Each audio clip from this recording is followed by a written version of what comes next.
Section 10.3 will focus on the y variable, also known as the response-dependent or vertical variable. And that's basically because the predictor variables, x, are usually something that's a little bit more in our own control. In the example that we've been using about a call center, we've decided, for example, that this company would like to start up a new call center in Juneau, and they'd like to staff it with 21 customer service representatives. So that's a number that's within their control. But once they've made that choice, there's going to be some variability or unpredictability or uncertainty about how that will affect their call time. So that's what's really going to be what they will be interested in studying, how the call time responds to their choice.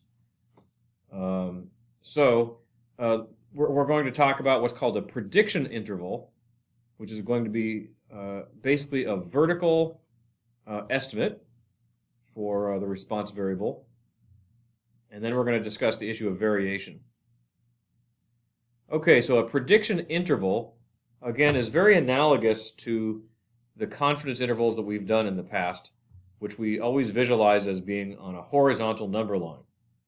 Now, since we're working with the response variable today, we're going to be thinking in the vertical this time. But otherwise, the idea is the same.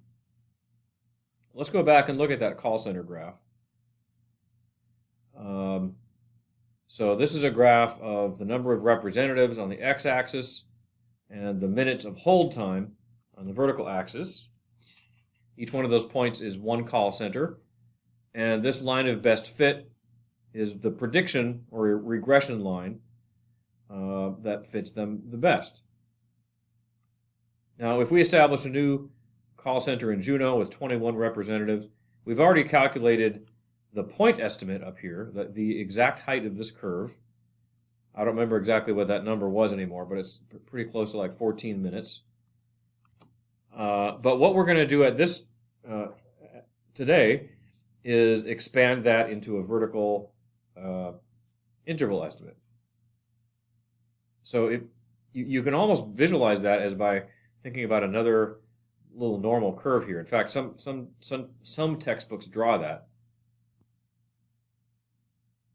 It would look something like this. So you can kind of imagine that our prediction for hold time y would be centered here, but plus or minus a reasonable margin of error on this normal distribution.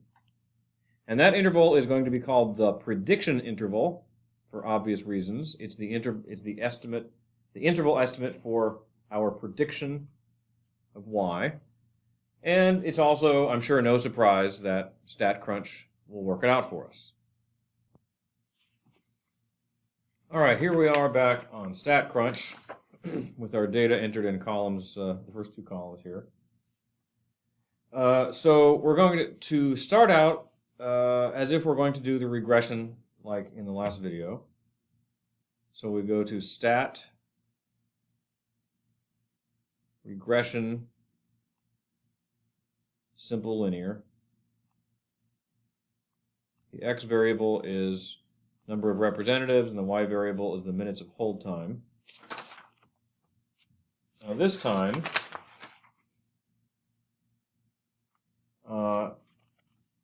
as you see on the lecture notes, we enter the confidence into the regression menu to return this prediction interval. So here we see that we can enter the confidence, and I'm going to select that with a 95% level of confidence.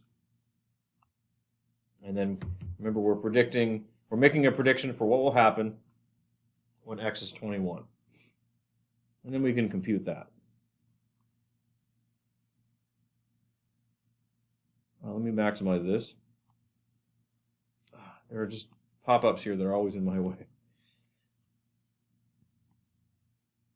Okay, so if we look again at this bottom table, the predicted value, when x is 21, the predicted y value was 14.06. That's the number that I didn't remember exactly, with a standard error of 1.01.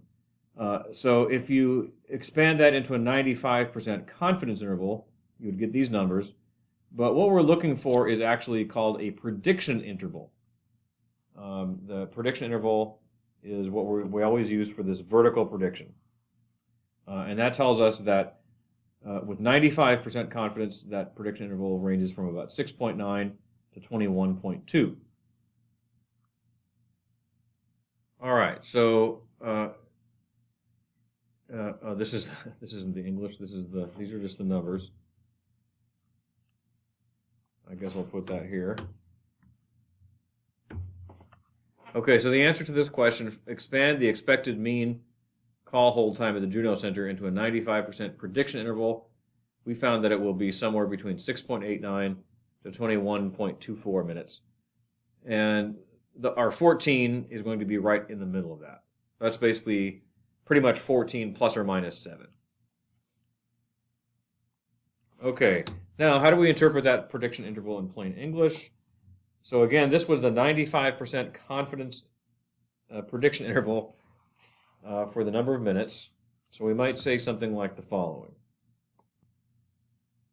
If x equals 21 representatives, then we can be 95% confident that the mean hold time, y, will be somewhere between 6.89 and 21.24 minutes.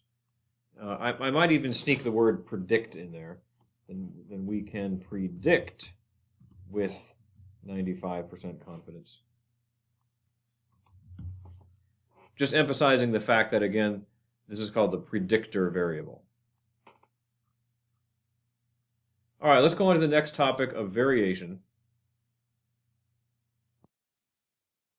Actually, variation, I think, is going to be a pretty big bite.